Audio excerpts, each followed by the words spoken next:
मेरी नौकरानी रोज मुझे कहती, डॉक्टर साहिबा, आप नाइट शिफ्ट मत किया करें, आपके हिस्से की सजा मुझे भुगतनी पड़ती है। मुझे उसकी बातों की समझ ना आई। एक दिन मेरी तबीयत खराब थी तो अपनी जगह किसी और को ड्यूटी देकर मैं अचानक जल्दी घर आ गई तो मेरे कमरे से चीखों की आवाज ही आ रही थी।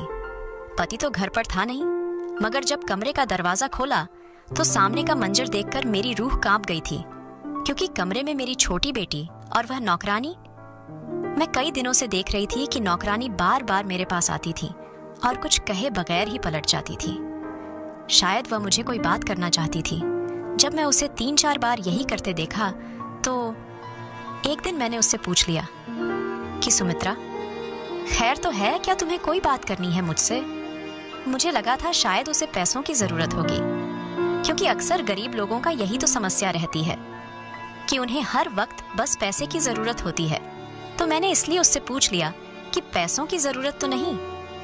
तो सुमित्रा कहने लगी, नहीं नहीं मैडम जी, मुझे पैसों की जरूरत नहीं है, बल्कि मैं तो आपसे कोई और बात करना चाहती थी। मुझे उसके चेहरे पर चिंता की लकीरें साफ दिखाई दे रही थी। मैंने उससे कहा कि सुमित्रा जल्दी बताओ, मुझे हॉस्पिटल के लिए भी देर हो रही है। तो सुमित्रा कहने लगी कि मैं बस आपसे यही कहना चाहती हूँ कि आप नाइट शिफ्ट ना किया करें। मैं चौंक कर सुमित्रा को गुस्से से देखा कि उसकी यह बात कहने का क्या मतलब है कि मैं नाइट ड्यूटी ना किया करूं। आखिर वह होती कौन थी मुझे यह सलाह देने वाली? मुझे गुस्से में देखकर वह बगैर कुछ कहे जल्दी से वहां से चली गई थी। मैंने सोचा कि शायद मेरे जाने के बाद उसे घर से ज्यादा काम करने पड़ते होंगे, इसलिए वह ऐसा कह रही है। मुझे वैसे भी काफी दिनों से उसका व्यवहार कुछ बदला बदला सा लग रहा था, इसलिए मैंने सोचा कि मुझे उसे पर नजर रखनी चाहिए और आखिर पता तो चलना चाहिए कि उसके दिमाग में चल क्या रहा है। खैर, उस दिन मैं अस्पताल चली गई। वैसे तो मैं दिन की ड्यूटी ही किया करती थी, लेकिन पिछले 4 साल से मैं नाइट शिफ्ट कर रही थी और मुझे इसमें कोई भी दिक्कत नहीं थी। नाइट ड्यूटी में मुझे कोई भी समस्या नहीं होती थी, क्योंकि अब तो बच्चे बड़े हो गए थे और वैसे भी मैंने सुमित्रा को फुल टाइम के लिए रखा हुआ था कि वह दिन रात हमारे ही घर में रहे, और शाम को तो मेरा पति भी घर पर चला जाता था, तो इसलिए मुझे कोई चिंता नहीं रहती थी। लेकिन पिछले कुछ दिनों से सुमित्रा के बारे में मुझे अजीबोगरीब से ख्याल आने लगे थे कि कहीं वह मेरी पीठ पीछे कुछ गलत ना कर रही हो। अक्सर मैं अपने साथ ही औरतों से बातें सुनती थी कि ऐसी ही कोई औरत अपने घर को अपनी नौकरानी के हवाले छोड़कर नौकरी करती है, तो उसके पति ने उसकी नौकरानी से ही अफेयर चला लिया और चुप कर उसे शादी भी कर ली। जब से मैं यह खबर सुनी थी, मुझे तो किसी भी पल चैन नहीं मिल रहा था। एक तरफ तो मुझे अपने पति पर पूरा विश्वास था कि मेरा पति ऐसा कुछ भी मेरे साथ नहीं कर सकता, और मुझे उस नौकरानी पर भी विश्वास था क्योंकि वह एक बहुत ही शरीफ औरत है। लेकिन फिर मैंने सोचा कि किसी को बदलते हुए देर ही कितनी लगती है। मैंने अपने पति और नौकरानी पर नजर रखने का फैसला कर लिया। मैं सुबह देर तक सो रही थी, इसलिए मेरे पति सुमित्रा के हाथ का ही नाश्ता करके चले जाते थे। मैंने सोचा कि मुझे खुद उठकर उनको नाश्ता बनाकर देना चाहिए, लेकिन सारी रात ड्यूटी करने के बाद मैं इतनी थक जाती थी कि जब मैं 6 बजे लौटकर घर आए तो गहरी नींद सो जाती थी और फिर उठने का मन ही नहीं करता था। 6 बजे की सोई सोई मैं दोपहर 2 बजे उठा करती थी।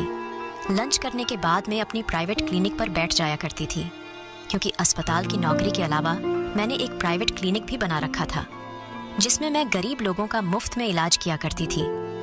क्लिनिक से आने के बाद शाम की चाय पीने के बाद मैं अस्पताल चली जाया करती थी। कभी कभी मेरे पति मुझसे शिकायत भी करते कि मिताली, तुमने तो अपनी जिंदगी को इतना बिजी कर लिया है कि उसमें मेरे लिए टाइम ही नहीं है। आखिर मुझे भी तुम्हारी जरूरत महसूस होती है। लेकिन मेरे पति बहुत अच्छे थे। मैं उन्हें बहुत जल्दी मना लिया करती थी और वह भी मेरी बात को समझ जाया करते थे। जिंदगी की यही रूटीन चल रही थी। कुछ दिन तो यूं ही सुकून से गुजर गए। मुझे ऐसी कोई भी बात नजर नहीं, तो मैं भी कुछ सुकून से हो गई थी। लेकिन सुमित्रा एक दिन फिर मेरे पास आई और कहने लगी, मैडम जी, अगर आप मेरी बात माने तो आप अपनी ड्यूटी दिन के समय में करवा ले। आपको जाने के बाद आपके किए की सजा मुझे भुगतनी पड़ती है। इस बार वह बहुत गुस्से से कह रही थी और अपनी बात खत्म करके वहां से जा चुकी थी। उसके बाद सुनकर मैं तो चौंक गई थी कि मेरे हिस्से की सजा का क्या मतलब था। कहीं वह मेरे हिस्से का समय मेरे पति के साथ तो नहीं गुजर रही है। यह सोचते ही मेरे कदमों तले से जमीन जैसे सरकने लगी थी। मेरा विश्वास था जो मेरे पति के ऊपर वह डगमगने लगा था। लेकिन फिर मैंने सोचा कि नहीं, ऐसा नहीं हो सकता, वह बस ऐसे ही कह रही होगी। लेकिन फिर भी मुझे जानना तो चाहिए कि आखिर उसकी इस बार बार की जीत के पीछे मकसद क्या था कि मैं नाइट शिफ्ट ना करूं, दिन की ड्यूटी करूं। मैं एक डॉक्टर थी और मैंने सारी जिंदगी ईमानदारी से काम किया था और कभी कोई एक्स्ट्रा फेवर या किसी का एहसान नहीं लिया था। अस्पताल वाले जो भी ड्यूटी लगाते हैं, मैं खुशी से उसे स्वीकार करती थी और पूरी लगन से उसको निभाती भी थी। अभी भी नाइट शिफ्ट के लिए बात कर रखी थी कि मैं नाइट ड्यूटी कर लूंगी, मुझे कोई दिक्कत नहीं है। और अब इसे मैं अचानक से छोड़ नहीं सकती थी, मेरी बात खराब हो जाती। इतने सालों से मैं मेहनत से काम कर रही थी और कभी मैं अपनी बात से नहीं फिरी थी। पूरे स्टाफ को मेरे ऊपर बहुत ज्यादा भरोसा था, लेकिन मैं इस तरह अपने घर को तोड़ना भी नहीं चाहती। मैंने सोचा कि कुछ ना कुछ तो करना ही होगा। सुमित्रा मेरे घर पर पिछले 1 साल से नौकरी कर रही थी और उसके दौरान ना तो उसे मुझे कोई शिकायत हुई थी और ना ही मुझे उससे। वह एक विधवा औरत थी जिसके 2 बच्चे थे जिनको पालने की खातिर वह मेरे घर पर नौकरी करती थी। मैंने उसे नौकरी के पहले दिन ही कह दिया था कि तुम्हें 24 घंटे के लिए यहीं पर रहना होगा। उसके बच्चों के टेंशन नहीं थी, क्योंकि उसके बच्चों की देखभाल करने के लिए उसके माँ बाप थे जो बच्चों का ध्यान रखते थे और वह गांव में रहते थे। वह अकेली ही हमारे घर पर रहती थी। जो भी तनख्वाह से मिलती वह अपने गांव अपने बच्चों की देखभाल के लिए भेज दिया करती थी। हालांकि मैंने उसे कई बार कहा भी था कि अगर तुम चाहो तो अपने बच्चों को भी यहाँ पर बुला सकती हो, जहाँ तुम रहती हो वहाँ पर तुम्हारे बच्चे भी रह लेंगे। मगर न जाने क्या बात थी, वह मना कर देती थी। उसके साथ समय बहुत अच्छा गुजर रहा था। आज तक उसने कभी किसी की शिकायत का मौका नहीं दिया था और नहीं घर की किसी फैमिली मेंबर की शिकायत की थी। लेकिन अब पिछले कुछ दिनों से मैं देख रही थी कि उसका व्यवहार अजीब सा हो गया था। वह बस हर बात तो मुझे एक ही बात करती रहती थी, मैडम जी अपनी ड्यूटी दिन के समय करवा ले, रात को घर पर रहा करे। मुझे कुछ समझ नहीं आती थी, आखिर रात को ऐसा घर पर क्या होता है जिसकी वजह से वह इतना घबराकर मुझे यह बात कहती है। एक दिन ऐसा हुआ कि मैं ऑन ड्यूटी थी कि अचानक एक नर्स मुझे जाकर कहने लगी कि कोई औरत है, बड़ी दूर से आपसे मिलने आई है। मैंने पूछा क्या वह कोई मरीज है, क्योंकि इस वक्त मेरी ड्यूटी इमरजेंसी में थी। तो वह कहने लगी नहीं, वह आपकी कोई रिश्तेदार है। मैं हैरान होते हुए बाहर आई कि मेरी कौन से रिश्तेदार इस वक्त मुझसे मिलने अस्पताल आ सकती है। मैं बाहर गई तो एक अनजान औरतों को सामने खड़ा पाया। मैं हैरत के मारे से देखकर पूछा आप कौन हैं? तो वह कहने लगी क्या आप ही डॉक्टर मिताली है? मैंने कहा जी हाँ, मैं ही डॉक्टर मिताली हूँ, कहिए। मेरी बात सुनकर उसने एकदम से मोबाइल का कैमरा निकाला और मेरी तस्वीर खींचकर अचानक से भाग गई। मुझे तो कुछ सेकंड के लिए समझ नहीं आया कि मेरे साथ हुआ क्या, और जब तक मैं समझती वह मुझसे दूर भाग चुकी थी। मैं जल्दी से उसके पीछे भाग के उससे पूछ सकूं कि उसने मेरी तस्वीर क्यों बनाई है और आखिर वह है कौन है। लेकिन वह बहुत तेजी से भागती हुई मुझसे बहुत दूर जा चुकी थी। मैं परेशान होती हुई वापस आ गई और सोचने लगी है भगवान, ये मेरे साथ क्या चल रहा है? कौन थी वह औरत और यहाँ क्यों आई थी? पता नहीं क्यों मुझे कुछ बहुत बड़ी गड़बड़ का एहसास हो रहा था, जैसे कुछ बुरा होने वाला है। मेरी छठी इस बार बार मुझे इशारे दे रही थी कि शायद मेरी जिंदगी में कुछ तो बहुत गलत होने वाला है। मैं यह बात जानती थी कि मैं अपने घर वालों और अपने पति को बहुत ज्यादा नजरअंदाज कर रही हूँ, क्योंकि रात को ड्यूटी बहुत थका देने वाली होती है और सुबह तक मैं लेट से उठती थी। जब मैं सोकर उठी तब तक मेरे पति ऑफिस के लिए निकल चुके होते थे, और जब रात को भी ड्यूटी पर जाना होगा तब तक वह ऑफिस से आते ही नहीं थे। अजीब सी जिंदगी हो गई थी। काफी दिनों से मेरे पति से तो मेरी बातचीत ही नहीं हो पा रही थी। मुझे इस बात का एहसास हुआ तो मैंने फौरन से अपना मोबाइल निकाला और अपने पति को कॉल करने लगी। मैंने सोचा कम से कम फोन पर ही बात कर, लेकिन मेरे पति मेरा फोन नहीं उठा रहे थे। फिर मैं उनके ऑफिस के नंबर पर कॉल की तो उनकी सेक्रेटरी ने बताया कि वह तो पिछले कई दिनों से दफ्तर ही नहीं आ रहे। सेक्रेटरी की बात सुनकर मैं हैरान रह गई थी। मुझे तो कुछ खबर ही नहीं थी कि वह दफ्तर जा भी रहे हैं या नहीं। लेकिन परेशानी वाली बात तो यह थी कि वह रोजाना घर से दफ्तर के लिए निकलते थे, फिर ऐसे कैसे वह कहीं जा सकते हैं। अगले दिन मैंने सोचा कि मैं छुट्टी कर लेती हूँ। जब मैं यह बात घर में बताई तो सब बहुत खुश हुए। खास तौर पर मेरी नौकरानी सुमित्रा के चेहरे पर तो सच्ची खुशी के हाव भाव नजर आ रहे थे। रात का खाना खाकर फ्री हुए तो मैं ऐसे ही टहलने के लिए बाहर आ गई तो मैंने देखा सुमित्रा किसी से फोन पर बात कर रही थी और वह किसी को बता रही थी कि मैडम जी आज घर पर ही है। शुक्र है कि आज मेरी जान छूट गई, वरना तो उनके हिस्से की सजा भुगतते भुगते शायद मेरा दम ही निकल जाता। जब मैं उसके करीब गई तो उसने जल्दी से घबराकर फोन बंद कर दिया और मैंने उससे पूछा कि किस बात कर रही हो, तो कहने लगी किसी भी नहीं, अम्मा से अपने बच्चों का बस हालचाल पूछ रही थी। मुझे अब सुमित्रा के बारे में शक हो चुका था। ये कोई तो खिचड़ी जरूर पक रही है या फिर मुझसे कोई ऐसी बड़ी बात छुपा रही है। कहीं ऐसा तो नहीं ये किसी गलत काम में पड़ गई हो। मैंने सोचा कि आज घर पर रहकर देख लेती हूँ कि आखिर यहाँ होता क्या है, लेकिन मुझे तो कुछ भी ऐसा गलत महसूस नहीं हुआ। सब लोग बड़े आराम से सोए हैं। मेरा पति छुट्टी का सुनकर बहुत खुश हुआ था। कहने लगा कि इतना समय हो गया है, हमें एक साथ समय गुजारने का मौका ही नहीं मिला। मैं भी सोचने लगी, क्या ये वाकई खुश है या खुश रहने का नाटक कर रहा है। मैं उसे खोजती हुई नजरों से देख रही थी। कहीं ऐसा तो नहीं कि मेरे घर से जाने के बाद उसका और मेरी नौकरानी का कुछ चक्कर चलता हो। ये हो सकता है कि मेरा पति सुमित्रा के साथ कोई जबरदस्ती करता हो, इसलिए वह मुझे कहती हो कि आप घर पर ही रहा करें। मेरी एक बेटी और एक बेटा था। बेटी कॉलेज में पढ़ती थी, बेटा छोटा था और वह स्कूल जाता था। इस घर में हम बस 4 ही लोग थे और मेरा ख्याल था इतने सारे लोगों के लिए सिर्फ एक ही नौकरानी काफी है। इसलिए मैंने कभी सुमित्रा के अलावा किसी और को रखने के बारे में सोचा ही नहीं था। और अगर 1-2 बार मैंने अपने घर वालों से पूछा भी कि कोई और नौकरानी रख लूं, तो सब ने सुमित्रा की बहुत तारीफ करते हुए कहा था कि उसके होते हुए उन्हें कोई परेशानी नहीं, तो फिर क्या जरूरत है दूसरी नौकरानी रखने की। तो मैं भी सुकून से हो गई थी कि उसके होते हुए उन्हें कोई परेशानी नहीं, तो फिर क्या जरूरत है कोई दूसरी नौकरानी रखने की। तो मैं भी सुकून से हो गई थी। लेकिन कुछ दिनों से मैं देख रही थी कि सुमित्रा और मेरी बेटी रिया आपस में कुछ ज्यादा ही प्यार से रहने लगे थे। रिया हर वक्त सुमित्रा के आसपास घूमती रहती, कभी उसके कमर में हाथ भी डालें, खड़ी होती, कभी उसके गालों पर प्यार कर रही होती। मुझे यह देखकर बहुत अजीब लगता था। आखिर यह सुमित्रा को इतना प्यार क्यों करने लगी थी। मैं यह भी देख रही थी कि रिया तो सुमित्रा के करीब जाने की कोशिश करती थी, उसे प्यार करने की कोशिश करती थी, लेकिन सुमित्रा उसे दूर भागती थी। खैर, उस दिन मैंने पूरा दिन और पूरी रात घर पर रहकर देख लिया था। मैं अस्पताल भी नहीं गई थी और क्लिनिक पर भी नहीं बैठी थी, लेकिन मुझे कुछ भी अबनॉर्मल दिखाई नहीं दिया था, सिवाय इसके कि मेरी बेटी रिया सुमित्रा की कुछ ज्यादा ही करीब होने की कोशिश कर रही थी।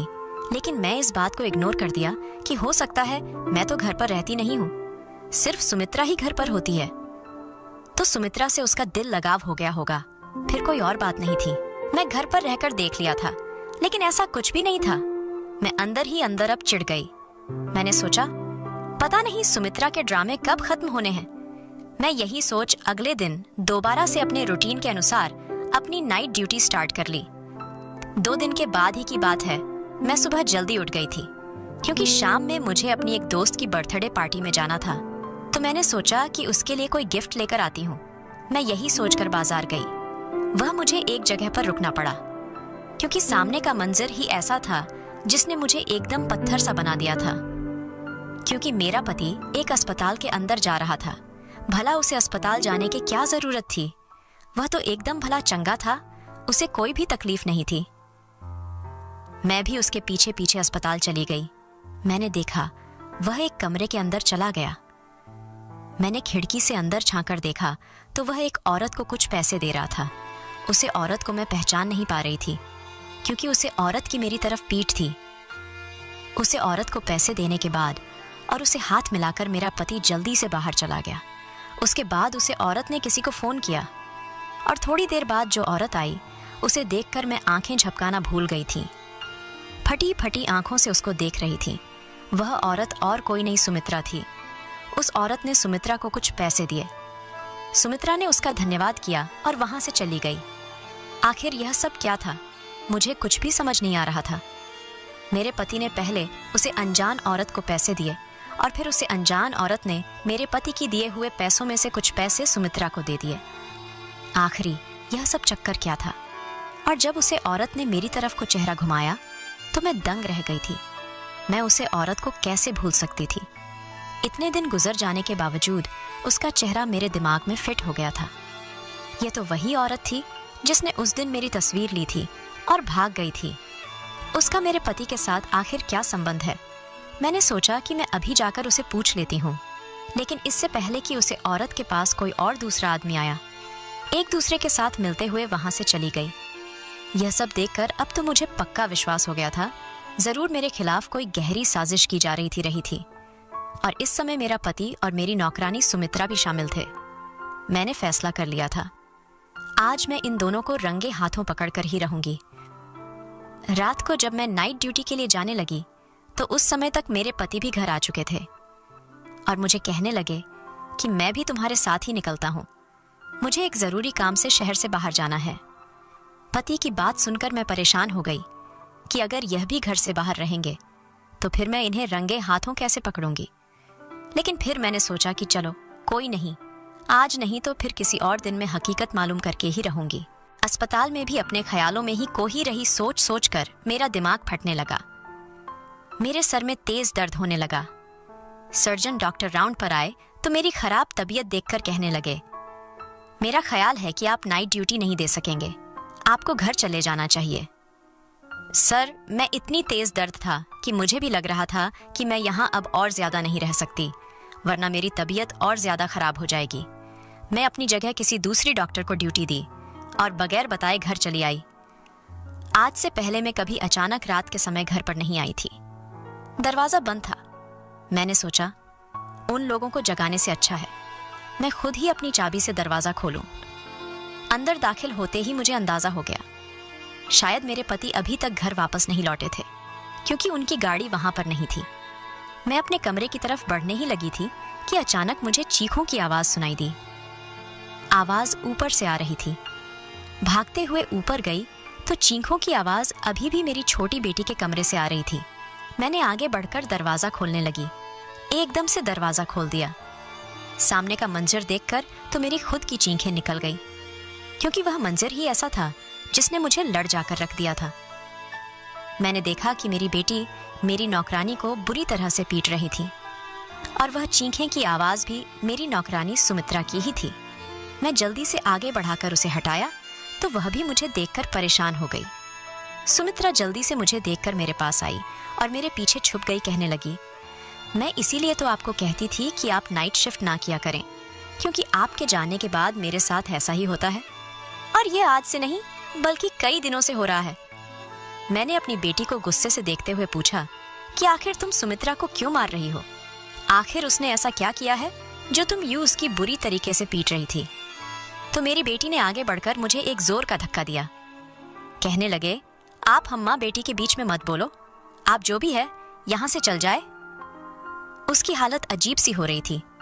मैं फटी फटी आंखों से अपनी बेटी को देख रही थी। वह यह क्या बक रही थी? मैंने कहा, यह तुम क्या कह रही हो? मैं तुम्हारी माँ हूं। यह तुम्हारी माँ नहीं। मुझे लगा था जैसे वह अपने होशों हवास में नहीं है। दूसरी तरफ सुमित्रा बहुत बुरी तरह से डरी हुई थी। उधर रिया की हालत ही खराब होने लगी थी। वह गुस्से के मारे कमरे का सामान इधर उधर फेंकने लगी थी। मुझे लगा कि कहीं वह अपने आप को नुकसान न पहुंचा दे। मैं जल्दी से अपने साथ लाए बैग में से नींद का इंजेक्शन निकाला और रिया को लगा दिया। वह आप सुकून से बेड पर लेटी हुई सो रही थी। मैं इस सब सूरत हाल से बहुत ज्यादा परेशान हो चुकी थी। सुमित्रा अलग डरी डरी से खड़ी हुई थी। मुझे समझ नहीं आ रहा था कि आखिर यह सब हो क्या रहा था। मैंने सुमित्रा से पूछा कि यह सब क्या है और कब से हो रहा था है, और तुमने मुझे बताया क्यों नहीं? तो वह कहने लगी कि आप मेरे साथ आए, मैं आपको सब कुछ बताती हूं। मैं अपनी बेटी को देख देख कर परेशान हो रही थी कि आखिर उसे क्या हो गया है। वह मुझे पहचानने से इनकार क्यों कर रही है? सुमित्रा कमरे से निकलकर नीचे की तरफ भाग गई, जैसे एक मिनट भी यहां पर रुकी तो कहीं वह उसे फिर से ना पकड़ ले।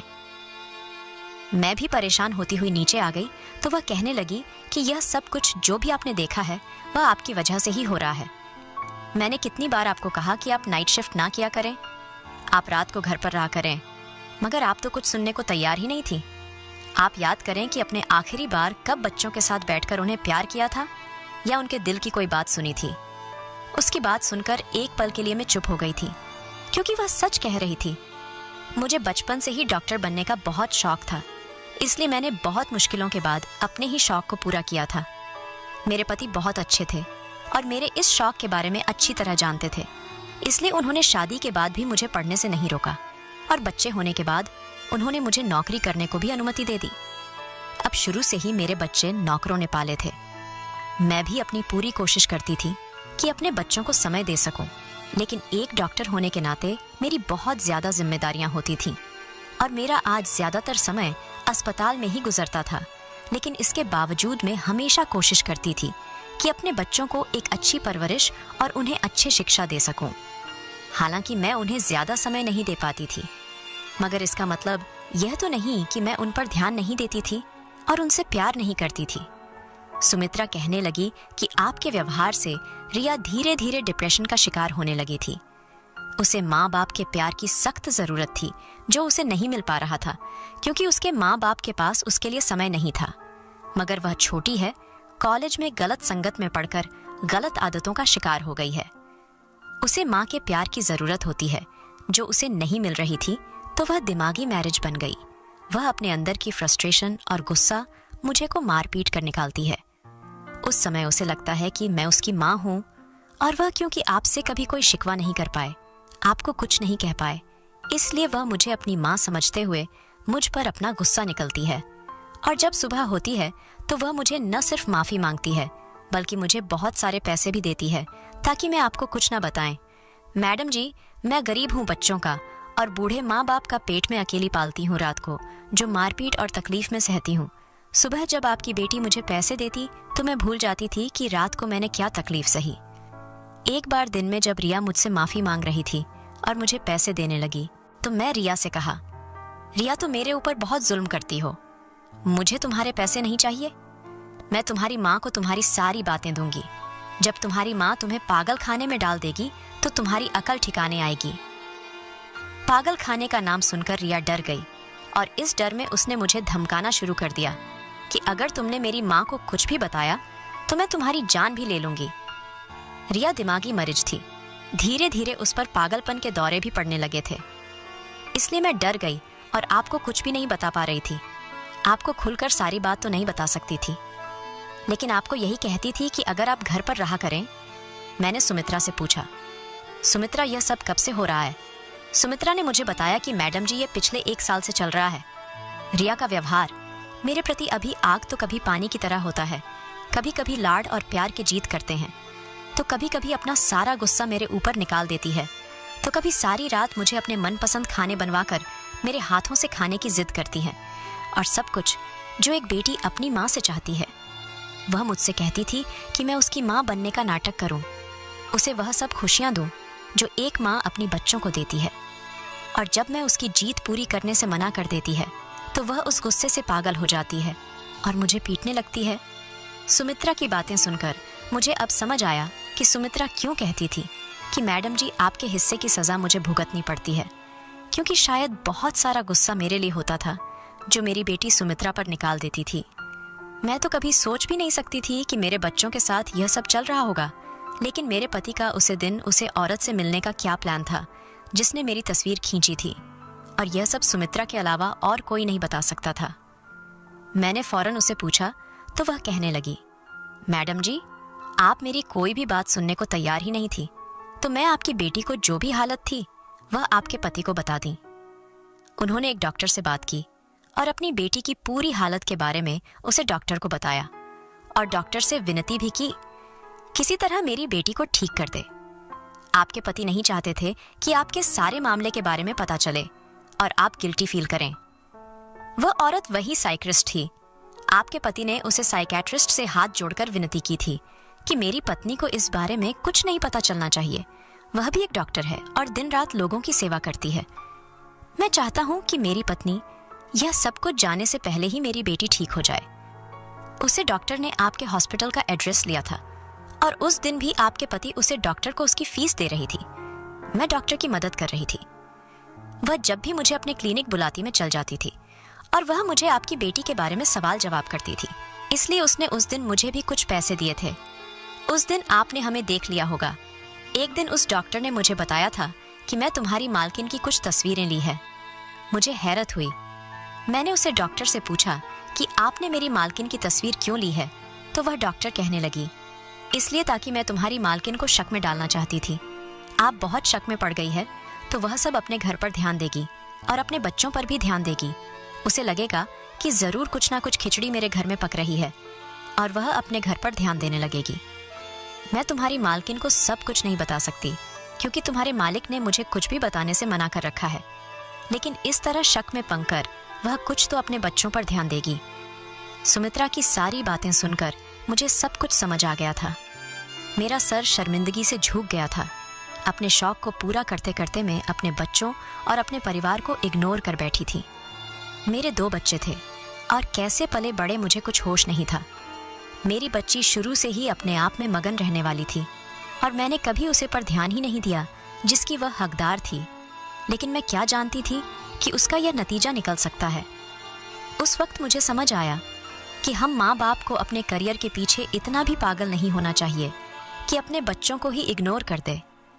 मेरे पति को मुझे बहुत मोहब्बत थी, इसलिए वह नहीं चाहते थे कि मैं पछतावे की आग में जलूं। इसीलिए वह खुद सारे मामले को डील करना चाह रहे थे। मगर मैं अब समझ गई थी कि शायद उसे डॉक्टर के अलावा मुझे भी अपना किरदार निभाना होगा। मैंने कुछ समय के लिए छुट्टी ले ली ताकि अपने घर अपने बच्चों को समय दे सकूं, और हम सब ने मिलकर मेरी छोटी बेटी को ठीक कर लिया और मैं भी फिर उस दिन के बाद दिन की ड्यूटी लगवा ली, सुबह 10 बजे से शाम 4 बजे तक, ताकि मेरे बच्चों को मैं समय दे सकूं। दोस्तों, एक प्यारा सा कमेंट ज़रूर किया करें। आपका एक कमेंट से हमें बहुत खुशी मिलती है और हम आपके लिए और अच्छे अच्छे कहानी लेकर आते हैं।